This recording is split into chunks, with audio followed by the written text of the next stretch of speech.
All right, it's time for a mini episode of Wrestling with Sports. You're going to get a double dipper this afternoon. Today, it's Jason Kendall, Dmitri Young, and myself. We are going to just touch a little Good. bit. Oh, well, hi, Dmitri. How are you, buddy? I'm awesome. Yourself? I'm doing good. Jason Kendall, you still alive? I'm doing very well. I'm surprised you're up. Uh, Because you didn't you know, just get home from work? I got home from work at like 4:30 in the morning. Well, I got off at 4:30. I live an hour away. Then I went right to sleep and woke up to hang out with you guys. I mean, come on. It's not every day. Dedicated podcaster is what you are. I like hanging out with my Awesome. friends. When I get to call Jason Kendall and Dmitri Young friends, then I get up anytime to hang out with you guys. I can't wait for the Let's not go too far. I, just, I'm just kidding, Dennis. no You can always call me a friend. no staff barbecues, I guess, huh? So listen, guys, we were waiting to record something else, and while we started talking about the Astros cheating scandal, which we've not really touched on, and I don't really want to get into at least on this show, the nuts and bolts of the cheating scandal itself. We all read the stories, we all know it's wrong, but there's one thing that's kind of always irked me through this whole scandal, and I've kind of kept my mouth shut.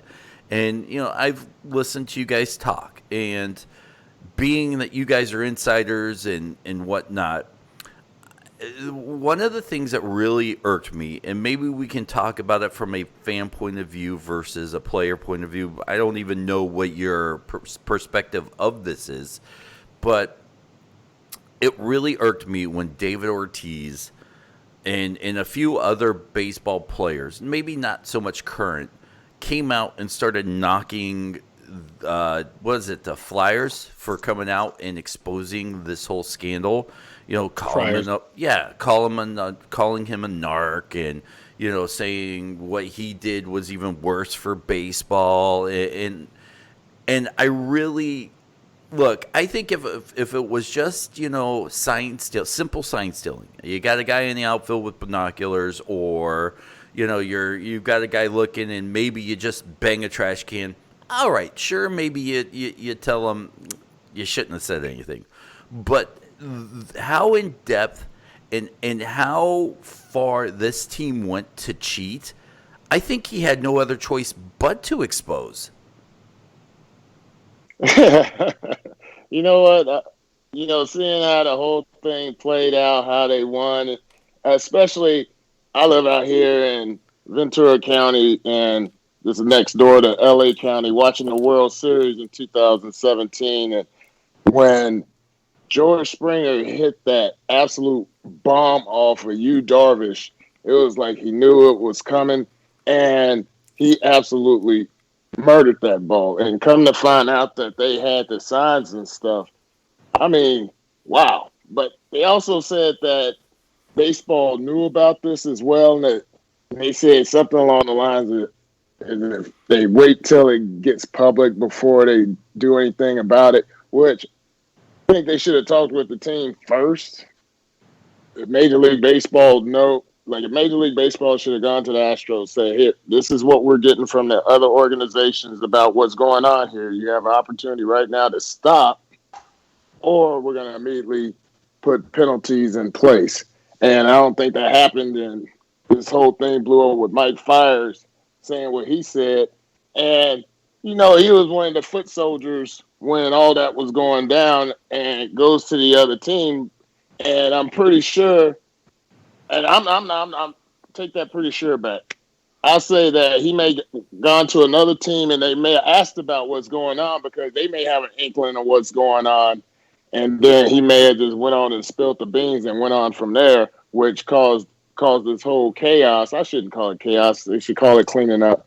But there's been things going on in baseball since the dawn of time with this sport, and there's always been something with baseball. And in a few years, it's going to be something else where you're trying to find the advantage. And that's what baseball has ever been. And I hadn't been involved in anything like that. However, Jason's a catcher. I'm at second base. If I'm able to get the signs and get it to the hitter without Jason knowing, I wouldn't do it because I didn't like doing that. I like the element of surprise, but there are people that do that. And if Jason catches him, chances are it might be a fight ensuing because the hitter may get blasted, or Jason will walk up to the pitcher, but he's jawing to the guy at second base and letting it be known. And I'm gonna let Jason take over from there. That's 1,000%. But that's the right way to do it. And I will be behind the plate. You can see everything. You can hear everything, especially that the hitters can say. And it's totally fine if somebody's going to get it's the catcher's fault if the runner on second base is relaying the signs to the hitter. Bottom line. And that's where the catcher goes out and, you mix up your signs because you're using multiple signs with the runner on second. But there are certain things, like you said, I would go out and act like I'm talking to the pitcher. That's why I never took my mask off. I'd go out and I'd yell keep doing that. See what happens next time. And the next thing you know, the next pitch is coming and he's looking into center field. But you were talking about things that irk me and or that irked you. And I'm going to get to this in a second. But if I didn't know the Astros or the Major League Baseball knew about this before the World Series, and that's kind of news to me. I mean, I haven't really followed it too much, but if that's the case, why? I mean, I heard teams kind of knew about it, and teams were telling teams that came in behind them, et cetera. But do something about it. That's what's wrong with the game right now. Nobody wants confrontation, and confrontation is not going and getting in a fight. Confrontation is, hey, you want to keep doing that? Someone's going to get hurt. That's not fighting. That's just standing up for your team and for your organization. The fact that if you look back at some of those games and you can see it, like he was talking about the Yu Darvish home run that he gave up, that's a pitch you don't hit unless you know it's coming. And that was just something Dmitri had brought up earlier about that home run. But getting back to the whole Fiers thing, I wish you would have said it earlier. But I'm pretty sure, and like I said, not 100% positive. I'm pretty sure what happened was he was with the A's. I don't know if he's traded or a free agent. Went back. They were doing it against him, and and this was 2 years later. And to do it against the guy that was on your team, and so he obviously heard it, and that's when I believe it blew up. I'm not 100% sure, but if they're going to have enough cojones to do that against someone, I mean, that's just downright stupid. But if I did find out somebody in my team was doing that, and I'd have nixed it. There needs to be. I'd have been, no, this is not okay, because eventually, like Dmitri said, this is all going to get out. It's a huge advantage. AJ Hinch should be ashamed of himself, 1,000%. Same with the GM, same with everybody in that organization, because he knew, and he was probably the only one that could stop it. Beltran, what are you doing? You have a Hall of Fame career you just ruined. I mean, little things like that. I mean, that's what bothers me. But what irks me more than anything is when you are in a pennant race in September, there's what they call a shares meeting, and that's when all the players get together and they divvy out, like, if we win so much, then if you win the World Series, you probably get $400,000. And I know that when I was playing the A's, Detroit, I think I got like 100, and got a lot of money. Well, you divvy those shares out to the clubhouse kids. And these are kids that, they're high school kids or getting ready to go to college. This is life-changing money for them. I mean, they could pay off their car. They could help their family get out of debt. They could pay off their school debts. These are the kids that are in the clubhouse that are washing jocks, that are doing the dirty work that nobody else does. So I get kind of irked about that, because these are good people that are inside that clubhouse, and the Astros completely took away shares that would change other kids and other families' lives. I mean, for the players, listen, you get paid a lot of money, but the guys inside the clubhouse, they just stole that money. Here's what bothers me. If other teams truly knew about this for so long and let this go on, then they're no longer the victims to me. Sure, the Astros did something heinous and did something that tainted the game. But on the flip side, if you let it go on or you turn a blind eye to it, you're no longer the victim in my eyes. You're just as guilty as the team actually doing it. And I can't believe I just couldn't. I can't believe that there would be one team that knew about this and not say anything or leaked it or went public, because this is so heinous. You're telling me the other baseball teams are just like, meh, yeah, whatever. We'll figure it out later. Really? That's the problem with today's game. When Dmitri and I played, it wasn't, hey, I'll figure it out later. It's no, we're going to take care of that, and we're going to take care of it now. And I don't care what the score is. I don't care if we're losing and we can't afford to put a base runner on. No, someone's going to get hit. Someone's and whoever's catching or first base or whoever is going to let them know. Or I would have just yelled over at the manager, hey, here's the deal, dude. I'm going to hit everybody in your lineup until you throw every one of our players out. Because that's the one thing you can take away. I mean, and once that starts happening, once you hit one or two, they're not going to do it anymore, because nobody wants to get hit by a 95 mile an hour fastball. They don't. It doesn't feel good. So no, not at all. I'm upset with the fact that you're right. Nobody did take care of this, and they let the commissioner's office do it. And because of that, when we came up, it was a whole bunch of we police ourselves out there. It shouldn't have to get up there to the commissioner's office. It's like, okay, y'all are doing this, and back in the day, there would have been some guys wearing it. Yeah, and I think all up in the ribs. Yeah, and that's just the way how we came up, and it's gotten, and you changed with the times, and it's gotten a little bit softer. Which, whatever, these guys are still the best in the world, but it's the confrontation part. Like you don't allow that to happen. And I guess my big thing would be, all right, if there was the consequences, and you can say this is, you give back your share money and you give back your ring, and then all's good.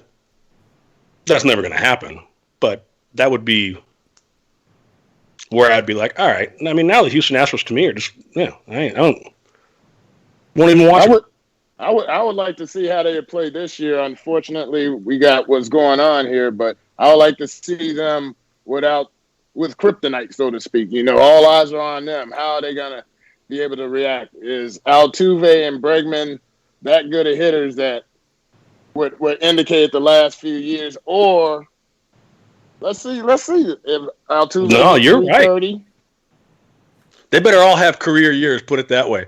It's funny. I got an email from someone, and it said the single season top people that got hit by a pitch. How many you got hit in 1 year? And I was like, I don't know, 2 or 3 in 1 year. I think it was 31. And they said the next list is going to be, and it had Altuve, Bregman. Yeah. They had everybody on the Astros. They're going to break every record about getting hit in 1 year. Wow. Hey, they better take the time right now to go boxing or learn how some MMA stuff. They need to they need to have their trainers right now order a bunch of those Douglas elbow pads. That's what I wore, big Douglas elbow pad. And they better get in the cage like Happy Gilmore and learn how to use it. So, do you think Fiers is a snitch? Or do you think he's well within his rights? Because that's... Yeah, I wish he would have had enough cojones to say something earlier, as soon as he got traded. Or to stop it when he was there. But he's not a snitch. I just wish he would have said something earlier, because none of this would have happened. But no, I mean, for Ortiz to say that, that's just ridiculous. I don't think he's a snitch at all, for the simple fact that it involves money, it involves livelihood, and just because that other team has the advantage, if it's going to affect me, my kids, I'm going to have to speak up on that. And for anybody to say that I'm a snitch for this particular reason, now, if I sat over there and shot somebody and ran off, now that's a whole different ballgame. That's where the word snitch comes in. And that ain't really snitching. You just letting the informant know. So I don't think he is a snitch in that facet at all. And this is a quick mini-sode as we wait to record the other episode, just by the way, everybody. Let me ask you this, Jason Kendall. Now, kind of off the topic in moving forward, I don't know. Would you say a handful of times you were catching, and Dmitri Young has come up to bat, right? Oh, a lot. I Absolutely. Do you remember how many times you guys have plunked him? No, I mean, no. I mean that's like me saying, "Do you remember?" No, I don't. I do not remember I do how many remember. times he got hit, but I know that he got hit a lot. Which is really, really, and I don't know how many times he got hit, but which is really weird because he was a switch hitter, and usually that doesn't happen. But I know that he got hit a lot, and when he got hit, I don't know. Did you get hit a lot, or I mean, you got hit more than? It's something like, not too much, but it was never really nothing intentional. Gotcha. Well, I guess I that's was my never. point. Wait, you've never. First of I all, was nobody never wanted to that. mess with him. Number one, but number two, for a switch hitter to get hit, there was something I bet behind it because that's hard unless it was a breaking ball on the back foot or something like that. Uh, Wait, but Dmitri, I'm gonna tell you what, it's hard for a switch hitter to get hit. you've And I don't never know how many times he got hit, but you've never been hit I would never intentionally. hit him on purpose because I like him, and I've liked him ever since the first day I played against him. So now the other guys that I didn't like, yeah, I had no problem going up and in. You've never been hit intentionally, Dmitri. No. Oh, take that back. That was after I hit the third walk off in a row in Detroit. I want to say '04, '05. Carlos Eric Munson hit one against the Diamondbacks, and then Pena hit one off the Diamondbacks, and then I hit one against the Indians, and then the next time I faced Jose Jimenez, that was the guy that gave up the homer to me. He hit me, and I pointed my bat. Don't you ever do that shit again? I'll And guarantee that's he when probably didn't last much longer in the big leagues because he had diarrhea running around his pants. yeah, it's like, hey, don't get mad. I hit a walk off. Hey, Hit a pitch. I hit Make it. a better You would have pitch. struck me out. You would have struck me out and did your fist pump. I'm not. Oh, I'm gonna get you Mm-hmm. for doing that fist pump. Oh, it's Yep. ridiculous. and one Maybe day, you're the reason. Isn't that the guy that changed his name? You're probably the reason he changed his name. Oh no, that's not. You know what I'm No, talking about, hey, though. yeah. and as we wrap this up, because these are actually a couple questions that were asked of me to ask you guys, so I thought I'd throw that out there. And the other question that I was asked to ask Jason Kendall was, how many times have you ever had to cuss out one of your pitchers because he either refused to or didn't hit a batter when you asked them to or told them to? Never. You Because if I said to do, I mean, no, sometimes they didn't hit him, but they were behind him or something like that. But no, I could say never. Because I mean, there was always something. Like I said, I would never embarrass my team, embarrass the organization, the city I play for, or the game. But I mean, if something, and that's probably just because of the era that we grew up in. But I also, the '70s. That's where my dad played. That's how he played. That's where they had to play to make money. So I could honestly say never. Like if I said, hey, you're gonna knock him on his butt or hit him, they would do it. And Dmitri, I was asked, and I'm going to ask this of Jason too. At what point in your life did you realize that you were going to be a Major League Baseball player? Like, look, we all grew up playing. We all went to the classes. At least I did. I knew pretty early that I didn't have what it takes to make it to the major leagues or to the next level in little leagues. And then at what point did you realize, you know what? I'm going to be a damn good baseball player, because there's got to be a point where you go up and you're like, I'm going to be good. I'm going to have a spot. And then there had to have been a part where you go, I could be kind of elite. Do you remember those milestones in your career? Well, to answer your question, it wasn't until I actually got called up to the big leagues. I mean, the reality had to set in, but the fantasy behind it started when I was in actually before high school. It was when I started buying the baseball cards and looking at them and like, I want to be a Major League Baseball player. And then when I went out there and played, I was always amongst the best players out there and came out here to California and set records out here to get drafted in the first round. So I had everything working for me. It was just a matter of me believing. And then I farted around in the minor leagues for a few years. not taking it serious. And it wasn't until I took it serious in 1996 when I was with the Louisville Redbirds in AAA with the Cardinals. I wound up winning the batting title and then got called up. And it was like, when you put your mind to something and barring injuries and things like that, and everything just worked out for me. And I got to the big leagues. And that's one thing. The harder part was to stay because you got people chomping at the bits. And I know Jason knows a lot about that as well. We don't have the careers that we have by, just like, oh, I got it made.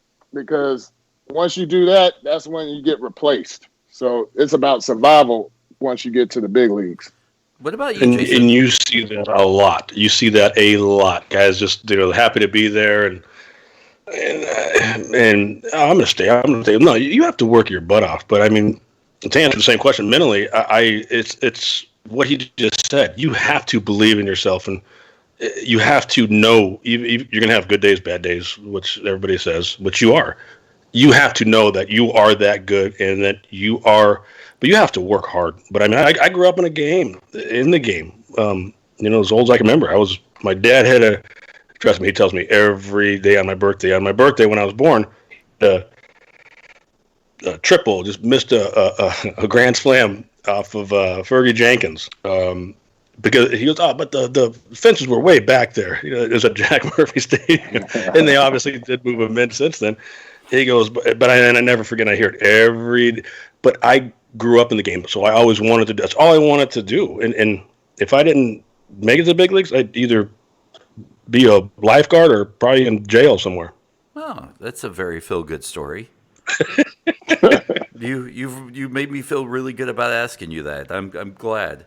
So, but okay, then you make it to the majors. At what point did you realize that you were going to be? Look, you're one of the top 100 catchers of all time. Think of how many catchers there was in baseball. I mean, I think we could even argue to say you're probably one of the top 30 to 15, depending on, really how deep you want to go into the stats. At what point did you realize, look, I'm not just going to be another catcher? I think that growing up in the game helped me out tremendously. Like the conversation we had with Trevor Plouffe and Dmitri and Dalman Young, it's an advantage to be in there. And so, I mean, I always had that mindset, and I always knew that once you get there, just like he said earlier, it's one thing to get there.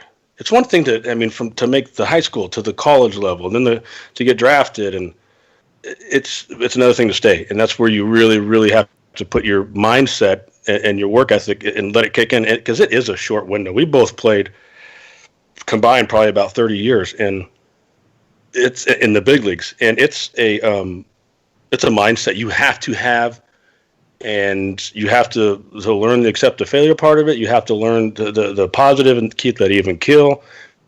You have to, but you have to want.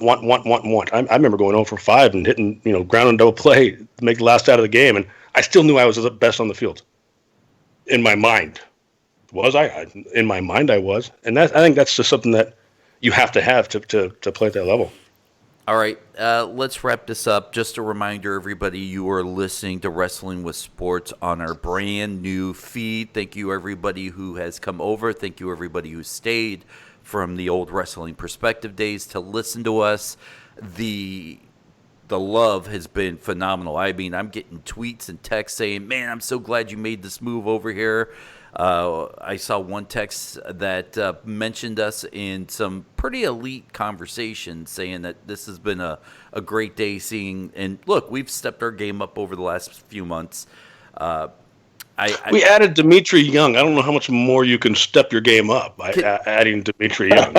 Can I say that's the bottom line? Dmitri, Jason and I a few days ago were texting back and forth, and we didn't want to tell you this, but we kind of said the best move we've made was asking you to be part of this because, you are so funny.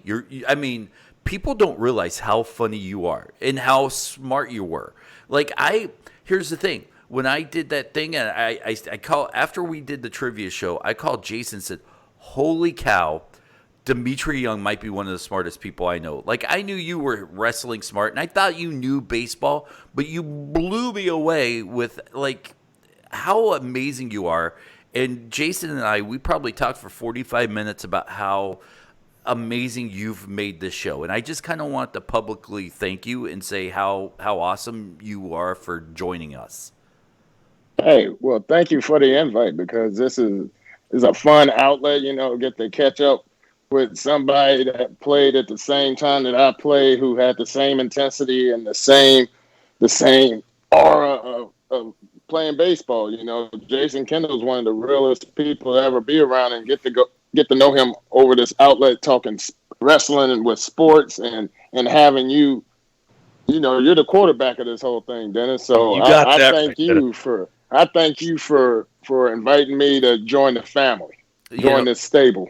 I don't know how many times, even way before Jason and I hooked up, I was on you like, Dmitri, you need to be doing a podcast right now. Dmitri, you are wasting your talents. Let's figure out something to do. And we never quite hooked up. So for me, this is just awesome and amazing that we do a lot of sports talk, but we do a lot more wrestling talk on the show just because that's, if you work as a car salesman, you don't want to go home and talk about cars all night. So for you sports fans, we do some of these just, baseball and sports shows, but our true love, I think the three of us, is truly wrestling. Yeah, I would love to get in the wrestling ring, but my body said, So it doesn't work that way anymore. I'm a fan. I'm a fan of it. Big fan since childhood. Definitely. And that's the beauty about it, though, because we're all different and enjoy all. It's 100% about wrestling. That's how we all got connected. And Dennis is the one who has, like Dmitri said, he's the quarterback. He's the one that's driving this show. And that's another thing for fans. Is like throw a topic out, because I think that between the four of us, we're all semi-knowledgeable in every different sport. I don't know too much about curling or stuff like that, but I'm sure I could figure it out. Curling is awesome to watch. I love watching it. I just don't know. I just know that it's kind of like shuffleboard at the bars late at night. Do you know how easy my I job? like watching the women doing it. Do you know how easy my job is? I literally rolled out of bed and hit record. That's how easy my job is, guys. So. And it's because you guys really are awesome. And I did want to just take a second to say that on the end of the show. And as Jason Kendall just said, look, we have a phone line set up, and we are busting our tails to get this number out to you, the fans. It's 248-455-6565. One more time, 248-455-6565. Call it, leave a message. You can leave a question, a comment, a topic. If you want to even if you don't want to be on the show, but you want us and you have a question for them, just tell us in your voicemail that you don't want it played. If you don't, then we're going to play it and you're part of the show. And look, our fan base over the last few months has grown amazing. We're setting up a private email for you guys to email us. We are starting to really take this thing serious because we kind of, we'll get on, we'll record, and if it takes off, it takes off. But now it's really starting to move in the right direction. We're really starting to take this thing serious and put like real work. Because look, I'll be honest with you guys, and I think Jason and Dmitri probably understands and knows that a lot of times we could sit down. It would be me, Jason, and Dave Chris. And we go, what are we going to talk about today? Now we're like doing show prep, and we're really putting forth the effort to really make this thing what it deserves to be. So I did want to just kind of acknowledge that without the fans too, we wouldn't be doing as hard a work to make it better because of you. We're trying to entertain you. You couldn't have said it any better. I mean, 1,000%, and hopefully this will just keep rolling, and hopefully we'll be on here for a long time. Or at least another week. A couple days, couple hours. Yeah. Listen, we're on a week by week contract. That's how we're like the new version of the Astros, week by week. No, but yeah, we're here for you guys. I mean, I could be in bed right now sleeping, but we're here trying to entertain you guys in a very odd time. And you know what? Not to get heavy, because we've still got a couple minutes to kill here. I keep hearing people talk about, and we've decided a lot of times that we're not talking directly about the coronavirus because we're all inundated. But I do want to say, I was talking to someone last night, and they said, what an odd time we lived in. I don't know if I've ever seen anything like this. And I kind of have to disagree, because maybe not being locked up in your homes, well, actually, yeah, kind of. 9/11. This feels exactly like 9/11 to me, where we all sat in our homes. We all watched massive amounts of TV to try to figure out what was going on. Nobody went outside. There was, everything stopped. And there was this eerie ghost town feeling. And you didn't quite know what was going on or what you were seeing or how to process this. And I truly feel like this feels exactly for me like 9/11. You know what? That's a good call, because, the nation was shut down for those 2 weeks. I was in Chicago. We were playing the Cubs, and we was right next to the John Hancock building, which was supposed to be one of the targets. And I remember my ex-wife and another player's wife were going to the nail salon early in the morning to do the womanly thing, go to the day spa and stuff. She was coming back and said, turn on the TV. We're getting attacked. And I turned on the TV, and that was when the second plane went into the second building. I'm like, oh, my God. And then it felt like we were under attack, and we didn't know what was going on. And then we were in Chicago for a few days, and then we wound up taking a bus back to Cincinnati. And then we were there. We pretty much stayed put until we were told that we can resume baseball. And that was like, what, 2 weeks, Jason? Mm-hmm. Well, it's a very similar story. We were actually following you guys into Chicago, and we hopped on that. We hopped on the bus, and as you guys are going back to Cincinnati, we're going to Chicago because we didn't know. And I think I said this last week on the show or whatever. But we get halfway there, and then they said, "No, they're gonna turn around," because all the players got in the back of one bus, and there was our player rep was on. I think it was Kevin Young was on the speakerphone with Major League Baseball, and it was crazy time. So I think. That being said, and it's another show that we could do, because I think all of us have crazy things about that, experiences about that. But hopefully we can brighten someone's day with the show. I think ultimately is what we're trying to say. Yeah, and listen, make sure you call that number. If you don't want to call the number, tweet us. Please, we want show topics. We want questions. We've been doing our best and going through this. We get a ton of them all the time. And thank you guys so much, because if you didn't listen or show interest, I don't think we would have taken this as serious as we did. And over the last few days, we pumped money into this project to make it successful.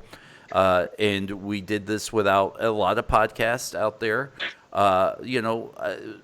I think we've all listened to podcasts where every 3 seconds it's either an ad or they're like, all right, be an exclusive fan by going to Patreon and paying X, Y, and Z. And listen, at some point we're going to start doing a little bit of that, just so we don't feel like we're wasting our time. But it's going to be more in an ad form, or we'll go to a network that pays us. Not so much asking you, the fans, and kind of glad handing you guys. So we want to thank you from the bottom of our hearts for listening and taking the time. So Dmitri Young, Jason Kendall. I didn't want to get too heavy there, and I totally screwed that up by getting way too heavy, huh? No, not at all. So, yeah, and literally rolled out of bed and hit record. Yeah, you're very sensitive. I do want to take a second to bask in the glow of how amazing I am, by the way. Rolling out of bed.